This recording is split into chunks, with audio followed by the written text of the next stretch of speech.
물이 포도주로 변화하는 이 기적 사건이 일어나는데요.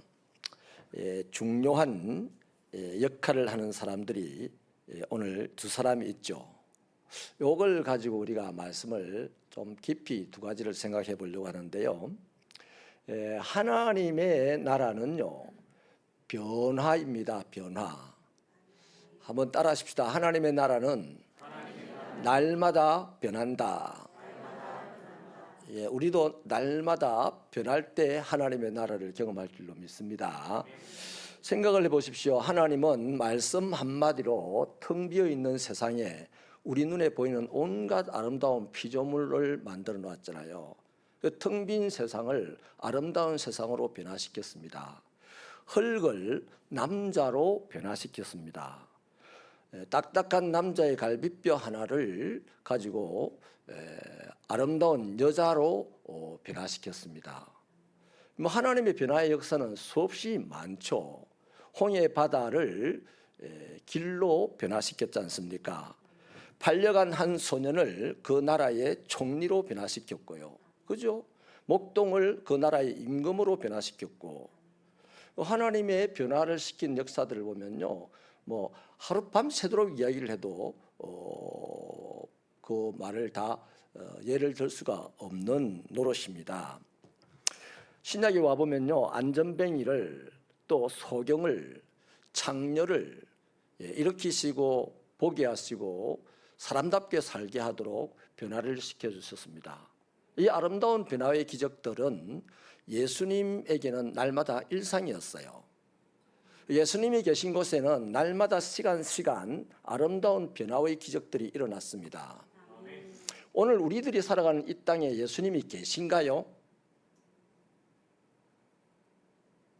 신학적으로는 예수님이 안 계신 곳이 없고, 우리들의 당당한 고백은 예수님은 내 마음에 계십니다라고 고백을 하는데, 과연 내 마음은 일평생 예수 믿으면서 얼마나 변했고, 우리 교회는 68년 동안 예수를 믿고 오면서 얼마나 변했는지, 한 명이 시작해가지고 초가집에 시작해서 이 정도 했으면 많이 변하긴 변했습니다. 그죠?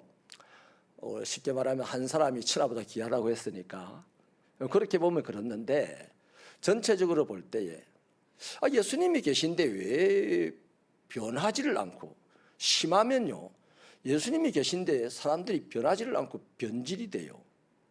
나중에 한 번 더 언급을 할 일이 있을지 모르겠습니다만은, 변화나 변질이나요, 물건이나 모양이, 사물이나 모양이 다르게 나타나는 것을 변화라고 합니다. 또 변질이라고 합니다. 그런데 변화는 아름답고 귀하고 더 나아지는 쪽에 긍정적인 달라진 것을 표현할 때 변화라 그래요. 그런데 변질이라는 것은 좋았던 것이 나빠지는 것을 표현할 때 그 변화를 변질이라고 합니다. 나도 여러분도 신앙이 변화하고 있습니까? 변질되고 있습니까? 내가 예수를 믿은 지가 수십 년이 지났는데 내 신앙이 변화를 하고 있습니까? 변질되고 있습니까? 우리 이런 생각을 전혀 안 해봤는데요. 오늘 물이 포도주로 변화된 이 사건을 표적이라고 그래요. 표적이라는 것은 기적을 보고 예수가 그리스도임을 믿게 하는 그 기적을 표적이라고 하는 겁니다. 근데 물이 포도주로 변화되는 이 놀라운 기적 앞에서 따라합시다. 물도 변하는데 어쩌자고 나는 안 변하지? 요 고백으로 들어갈 때 우리는 바디메오가 예수를 만나듯이 만날 수가 있고, 한 여인이 우물가에서 물을 기르러 가다가 예수님을 만나는 그 경험을 할 수가 있습니다. 근데 수십 년, 수백 년 교회를 다니고 예배를 드려도 이 질문이 되지 않으면요, 예수님 만나고 변화되는 그 아름다운 기적들을 경험한다는 것은 어불성실입니다. 여러분, 오늘 본문에도요, 물이 포도주로 변했잖아요. 어찌 보면 황망한 잔치집이 계속해서 더 큰 기쁨으로 이어지는 그런 잔치집으로 변했지 않습니까? 황망할 수밖에 없이 황망하게 끝날 수밖에 없는 그 잔치집이 계속해서 기쁨이 더 큰 기쁨으로 이어지는 그런 잔치집으로 누구 때문에? 예수 때문에 변화되었습니다. 그러니까 예수님을 그리스도로 모시고 살아가는 저와 여러분도 우리 각자의 삶에서 이런 예수 때문에 변화되는 기적의 역사들이 있게 되기를 축원합니다. 오늘 본문은 첫 표적이라고 합니다. 그래서 저는 이 사건을 두 가지 차원에서 관점에서 살펴보려고 하는데, 하나는 예수님의 기적은, 예수님의 이 아름다운 변화의 기적은 무엇을 통해서 일어나는가 하는 관점에서 보려고 합니다. 여러분, 오늘 본문에 두 종류의 사람들이 나오는데요, 예수님이 물을 포도주로 변화시키는 이 놀라운 변화의 표적, 기적을 일으키는데 쓰임받은 촉매가 됐던 두 종류의 사람이 있는데, 한 사람은 예수님의 어머니 마리아죠. 저는 마리아를 여기서는 구체적으로 믿음의 사람으로 대표한다고 표현을 하겠습니다.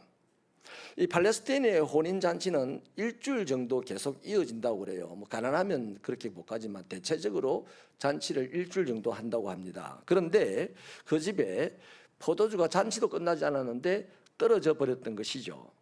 기쁨이 계속 더 넘쳐나야 될 그 상황에서 찬물을 끼얹는 이런 상황이 벌어진 것입니다. 이 낭패의 순간에 예수님의 어머니 마리아가 등장을 하죠. 마리아는 예수님에게 이 문제의 해결을 요청했습니다. 그리고 어머니는 하인들에게 이렇게 말을 합니다. 너희에게 무슨 말씀을 하시든지 그대로 하라. 자, 예수님에게 요청을 하고서 포도주가 떨어졌다 이렇게 요청을 해놓고서 돌아서서 하인들에게는 예수님이 무슨 말씀을 하시든지 그대로 해라 이렇게 말을 했는데, 이렇게 말할 수 있는 근거가 무엇입니까? 마리아는 적어도 예수를 알았다는 겁니다. 예수가 누구인지 알았다? 특별히 이런 문제 상황에서 이 문제를 해결할 수 있는 열쇠가 되시는 분임을 알았다는 것이죠. 그러니까 예수님은 이미 자신이 이 예수를 잉태했을 때부터 예수님이 어떤 분이라는 것을 알고 있었잖아요. 그래서 오늘 이 상황, 이 삶의 자리에서 포도주가 떨어져서 잔치가 낭패스럽게 끝날 수밖에 없는 이 상황에서 예수가 이 문제를 해결할 수 있는 답이라는 것을 믿었다는 겁니다. 믿었기 때문에 예수에게 포도주가 떨어졌는데 라고 하고, 예수님이 그게 나와 무슨 상관이 있냐라는 퉁명스러운, 어찌 들으면 퉁명스러운 그 답변을 듣고도 타인들에게 저분이 너희들에게 무슨 말씀을 하시든지 그대로 해라 이렇게 말을 하는 거예요. 믿어지니까 그렇게 말하는 거죠. 여러분, 오늘 또 기도해야 될 일이 있을 때요, 상황이 기도해야 될 상황입니다. 객관적으로 보면. 근데 누가 기도합니까? 하나님이 응답하실 거라는 믿음이 있는 사람이 기도합니다. 아무리 상황이 복잡하고 괴롭고 힘들어도요, 하나님이 응답하실 것이라는 믿음이 없는 사람은 기도할 수가 없습니다. 그러나 아무리 작은 문제라 할지라도 하나님이 응답하실 것이라는 믿음이 생긴 사람은 그 상황에서 그 상황을 가지고 기도합니다. 그래서 마리아는 예수님을 믿었다. 이 큰 문제가 이 집안에 일어났는데요, 문제를 아이고야 포도주가 다 떨어졌다, 잔치를 뭔 이딴 식으로 준비하냐고, 안 그래도 황망해질 수밖에 없는 이 잔치집에 완전히 불을 쏟아붓는, 기름을 쏟아붓는 그런 사람이 있나 하면, 약간 어려운 문제를 절망의 구렁텅이로 빠뜨리는 사람이 있느냐 하면, 심각한 어려운 문제를 해결해낼 수 있는 희망의 사람도 있어요. 우리들 안에도 그런 성향이 다 다릅니다. 여러분, 예수님을 믿고 예수님을 찾고 상황을 예수님께 알릴 수 있는 이 믿음의 사람은 어떤 절망의 상황도 희망적인 상황으로 바꿔낼 수 있는 자가 되는 줄로 믿으시기 바랍니다. 그런 사람들이 많이 모인 교회는요, 어떤 어려움이 있어도 교회가 시온성과 같은 교회 하면서 착착착착 성장해 나가는 거예요. 할렐루야. 또 한 사람의 무리가 있죠. 잔치집에 이 하인들인데, 이 사람들을 달리 오늘 표현을 하자면 순종의 사람들로 대표된다고 하겠습니다. 자, 예수께서 이 사람들에게 항아리에 물을 채우라고 합니다. 이 사람들은 거기 물을 아기까지 채워요. 자, 여기까지는 하인들이 해야 할 지극히 당연한 일입니다. 왜? 그 당시 항아리에 물을 채우는 것은 오는 손님들의 발을 씻어주기 위해서 반드시 물이 채워져 있어야 되거든요. 마땅히 하인들이 해야 될 일입니다. 그래서 아무런 거리낌 없이 이 예수님이 항아리에 물 채우려 하니까 아기까지 물을 채웠습니다. 그런데 예수님이 이어서 그 물을 떠서 연회장에 갖다 줘라 이렇게 말씀을 합니다. 자, 이거는요 불가능한 얘기입니다. 이 말씀대로 하기에는 불가능하다는 얘기죠. 술을 찾는 연회장에게 물을 갖다 준다.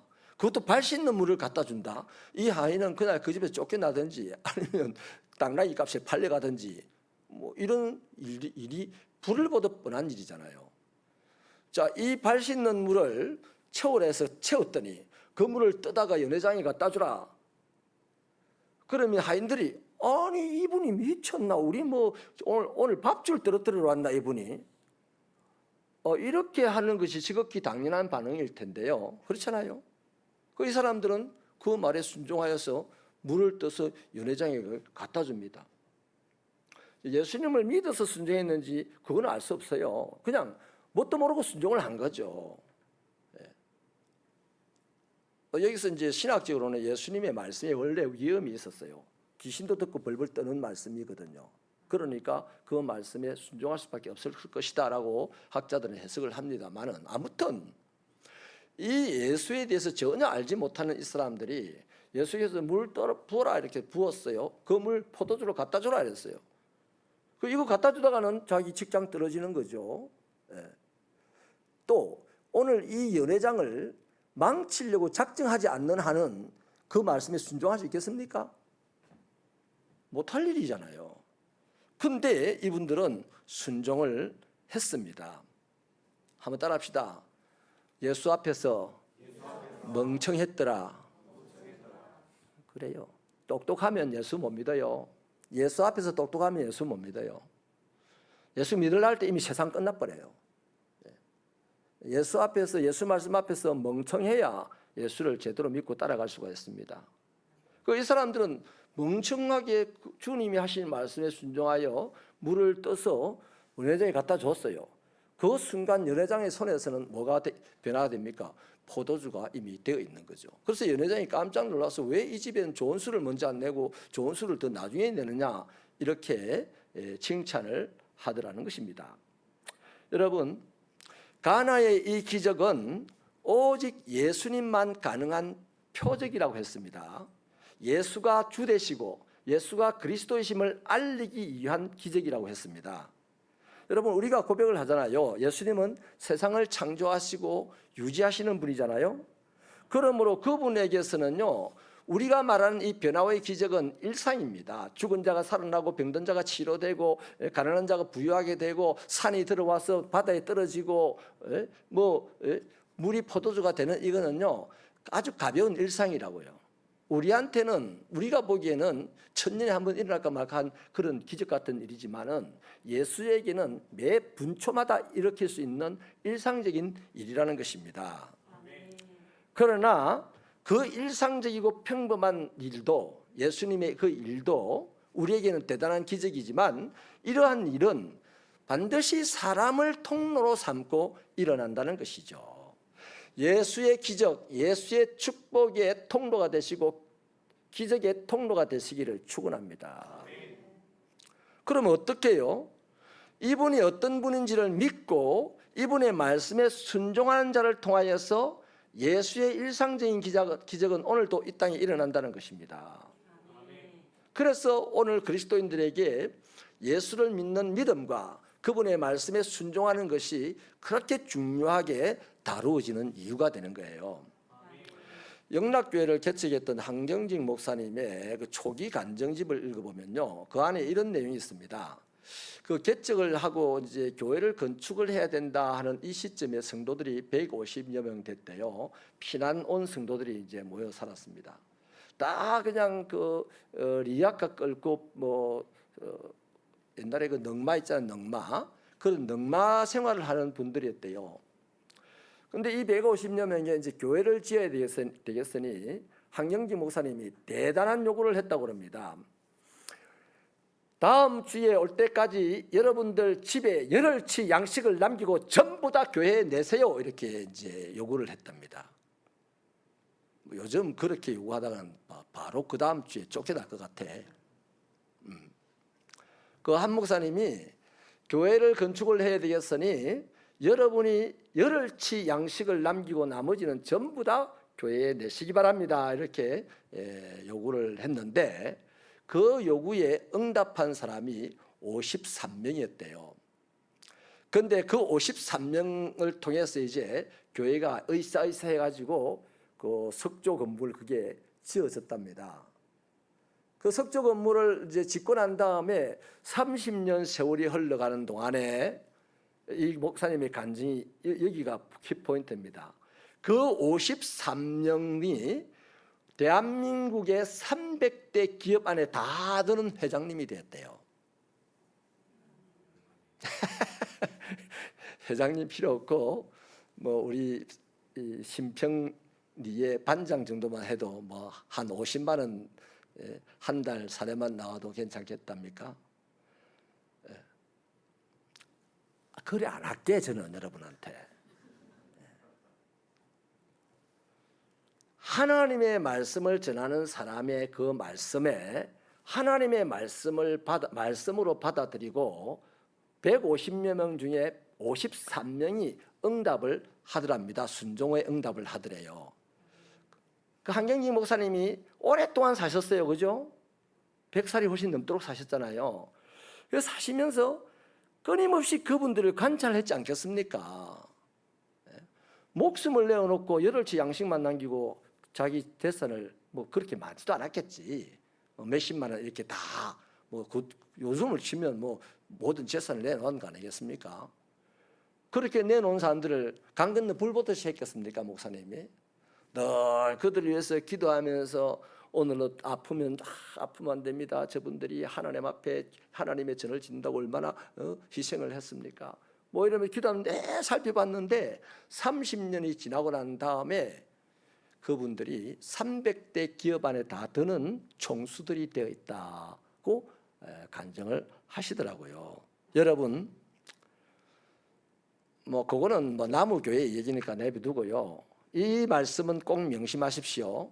좀 전에 제가 변화와 변질에 대해서 말씀을 주었잖아요. 똑같은 내용의 뜻입니다. 그런데 변화는 아름다운 것이고 변질은 더러운 것입니다.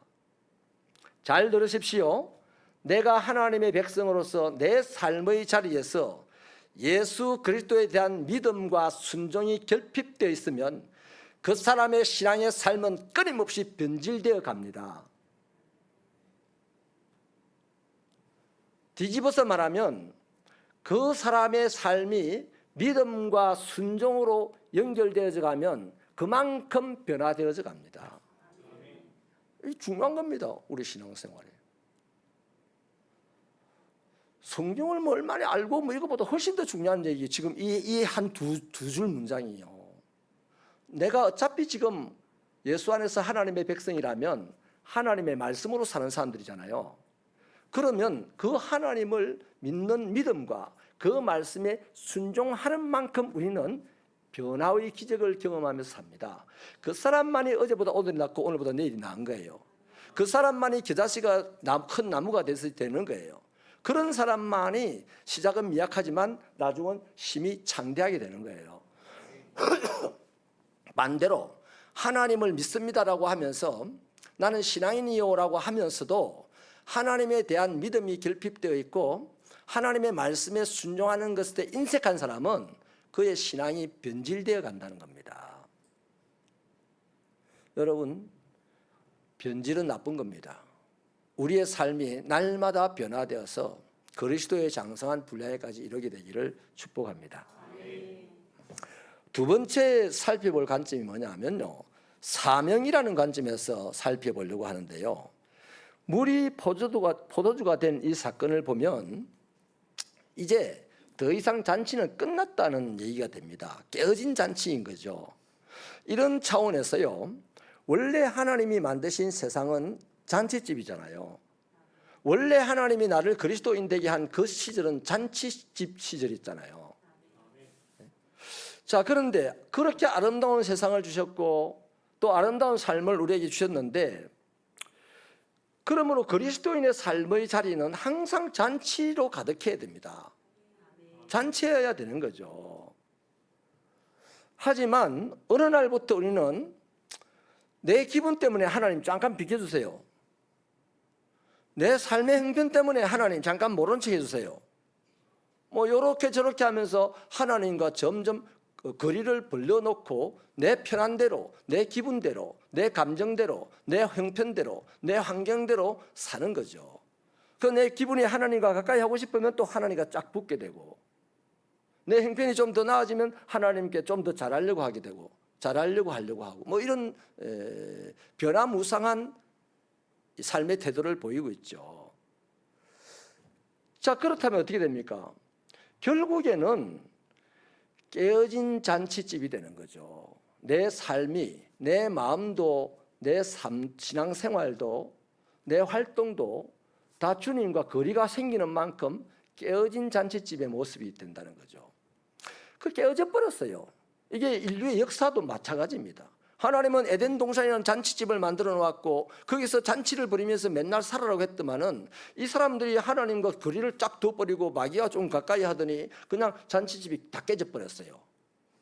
그래서 찔레가시가 나와서 찔러서 아야 하고 서로 치고받고 싸우고, 뭐 그 아들 댁에 가서 살인자도 나오고 뭐 이렇게 되는 거잖아요. 이 다 깨져버린 잔치집은 맞아요. 그런데 다 깨져버린 잔치집이니까 얼마나 보기에 흉물스럽겠습니까?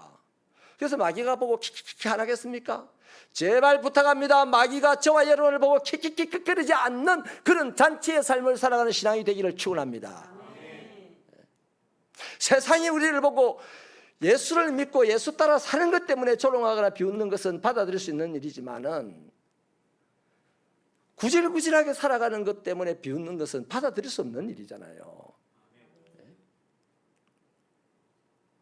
이렇게 잔치는 다 물 건너가 버렸고 이제 맨날 만족스럽지 못해가지고 불만이 가득한 모습으로 살아가고 있는 우리 형편이잖아요. 지금 우리 모습이 그런 모습 아닙니까? 제가 잘못 봤습니까? 제가 믿음이 없어서 이런 얘기를 합니까? 자, 이렇게 잔치집은 다 깨져버리고 그 잔치집에서 만족하지 못한 채 그냥 일그러진 얼굴로 살아가고 있는 우리들에게 다시 세상의 주인이 오셨잖아요. 그가 예수님 아닙니까?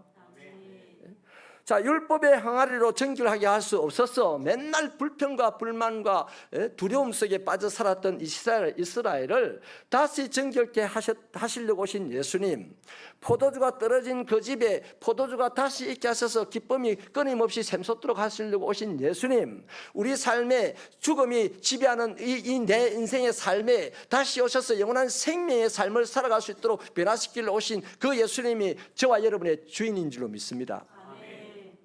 자, 그렇다면 주인이 다시 오셨어요. 다시 오신 주인이 정말 발 씻는 물에 불과했던 더러운 그 물도 그 물의 주인인 예수가 오니 그 물이 좋아서 순종하고 변하더라 이거야. 아멘. 내도 없는 물도 만물의 주인인 예수를 보고 변하여서 사람들을 기쁘게 하는 물건이 되더라 이거예요. 아멘. 내가 있고 영혼이 있고 예수를 구주로 받아들인 내가, 예수님이 주인이라고 한 내가, 주인이 내 앞에 왔는데 내가 변하지 않는다면 되겠습니까? 내가 예수 30년 믿었다고 자랑하는 것이 아니라 내가 예수를 30년 믿었으면 1년 믿은 사람보다 더 예수님을 닮아야 되지. 그렇지 않아요?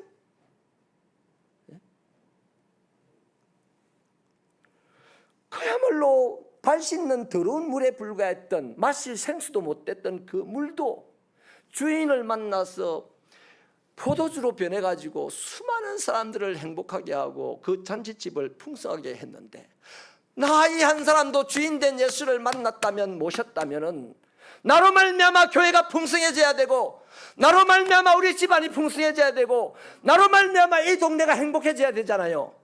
이런 사명이 있어야 되지.